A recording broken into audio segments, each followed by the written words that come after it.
Welcome to this week's GV Bounce. I'm Marc McGowan. I'm Hannah Driscoll. And we're going to take you through round 10 of the Goulburn Valley Football League, starting with Shepparton United and Benalla. Really important one first up. What are your thoughts? Yeah, United will be pretty keen to bounce back after a loss to Rochester last weekend. I think they both were, coming off a loss. Yeah, absolutely. So yeah, you've seen both sides a couple of times now this season. What are your thoughts? Well, I've watched Benalla the last couple. I haven't seen United for a while, but I saw a fair bit of them earlier in the year. But Benalla's coming off a loss, as we said. They weren't too bad. They came up against a pretty hot Kyabram side, so they're not going to be too worried. They're still playing really good footy. It's going to be a really intriguing contest, though, because United's probably a very different side to Benalla. Benall's got a lot of pace through the midfield, a lot of run. United's probably more about the big bodies and experience and that sort of thing, and generating a lot of run off their half-back line. So it's going to be an interesting one. I'm tipping United, but look, Benalla surprised us all year, so wouldn't be surprised. Excuse me, if they did it again. You just don't know. So over the next one, Seymour and Kai, as we touched on. Kyabram, 7 wins in a row, hottest side in the league at the moment, I think. And going down to Seymour, where they've actually lost 2 of their last 3 times when they've gone down to Kings Park. So are they any chance, the Lions?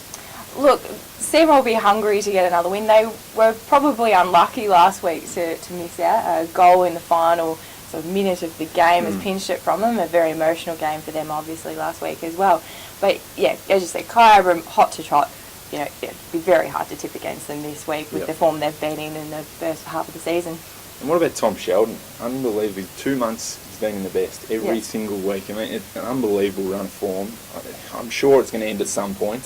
Hopefully Seymour will be hoping that'll be this week, but even Paul Newman as well, just continually stepping up. His body must be feeling pretty good. He's had a few injury problems the last couple of years, but in form at this stage, and really performed well against Benalla last week in the first half, really set it up for them. So they're going to have to stop him, Seymour, and potentially Matt O'Keefe. It looks like he's been named at fullback, so back in. He'll go to Newman, so that'll be a really great tussle to watch. Over the next one, Mansfield and Shepparton. Mansfield obviously picked up their first win a couple of weeks ago. Shep yet to do so. It's a real opportunity, I think, for Mansfield to start building a bit of momentum and moving up the ladder. But Shep, are they any chance? Look, they were disappointing. I saw them a couple of weeks ago. They were very disappointing against Euroa. Effort has been a big word at the club this week. They've actually had their former coach, Matt Byers, came along to training apparently, along with a couple of other players, to try and spark up the enthusiasm, I guess, a little bit. Got to try things, don't you? Yeah, absolutely. So that's an interesting tactic to take, and good on them for trying something new. But Mansfield will be pretty keen to get this one on the board. Fraser Stevenson, of course, saying that they're not penciling any games in. They can't afford to be at this stage. They've got one. No, absolutely. But they'll be pretty keen to get their second win. Yeah, okay. And the other really big game this round, you're heading out to this one, Rochester-Mooroopna. Rochester's starting to get a bit of form, obviously won last week, and Mooroopna's still looking for that major scalp, as you talked a little bit about in the preview today. What do you think? Yeah, look, both coming off big wins last week. Roche knocking off United, that was a big win for them, and Mooroopna, as I said before, coming up to beat Seymour in the last minute of their game, so that's had them up and about.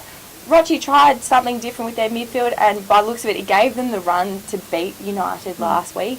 The major concern is probably going to be their ruck. They're looking a little bit undermanned at the moment, but they managed to overcome that last week. So Coach Peter White's hoping if they put in a similar performance, they'll be able to beat, even if Mark Blake's getting the tap outs. Hopefully they can still get their fair share from the stoppages. So that's certainly Mooroopna's strength. In the centre clearances are a strength. The midfield hasn't necessarily been a strength, but obviously Mark Blake dominates right in there, and Rochester obviously missing Dan McClendon, missing Ryan Smith. So a little bit of a makeshift ruck combo this week, but if they can win enough ball with the Ash Watsons, the Dean Moons, these sort of guys, they should be right in there. And obviously their bookends at either end are really strong, so they're going to be tough to beat up at Moon Oval.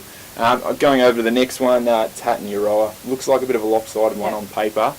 Tats hasn't been really crushing sides though, so might give some hope to Euroa. And that's what their accuracy when they're going for goal is a big concern for Tats. They're certainly generating scoring shots. Yeah, last week they won by 4 goals, but if you look at the score, it was actually only 2-12. Grigg noted that, and he's saying that they need to be able to really put the differences between themselves and teams.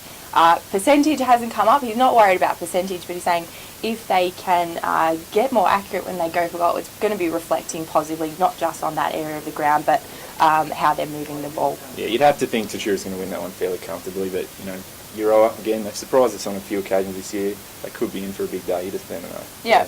And last game of the round, Echuca versus Shepparton Swans. I think there's a little bit of interest in this one. Echuca's obviously hosting it. Shep Swans, they're in a bit of a run of the draw at the moment where they're probably the favourites, which they haven't been a lot of the time, but this run in the draw they actually are. So it's a little bit of pressure on the Swans to perform. Echuca's coming off their first win of the year, so they might have their tails up and could cause an upset. Yeah, look, Swans are very keen to get another win on the board. They're sort of they put in a good performance last week. I think Coach Brett Ward was pretty happy, but they really need to replicate and try and get a bit of a run on, I guess, at this point of the season, because and need to keep in touch with that top six, because they're not in there at the moment. Yeah, that's still a goal for them. They want to play finals. They're right on the cusp of that. They need to win these games, so they can't afford to drop one if they expect to play in September. Yeah.